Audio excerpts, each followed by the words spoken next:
Hey everyone, welcome to my channel. This is Tian, and in this video I'm going to talk about two of the very important files of WordPress, that is single.php and the other one is page.php.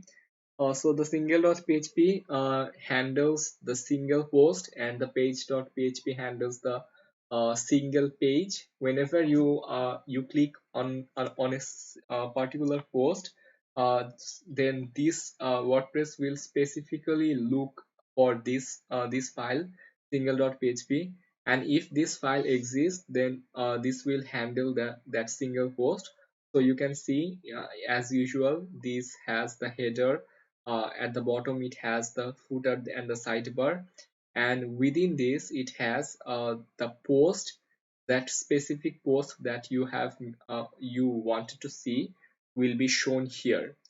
So this is basically the single.php, and the other one is page.php. So this basically uh, this is the template for displaying all pages. So you can just go through these comments as well if you have trouble understanding my weird and difficult language, or so you can just go through this is the template that displays all pages by default. uh, and yeah, basically this is it, and whenever you click on a page, this will show. So page.php and single.php is very important. If you should have those in your WordPress theme.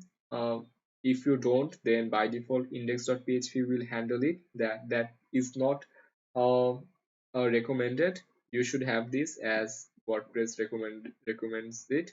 So yeah, that's basically it. I'll be seeing you guys in my next video. Till then, take care.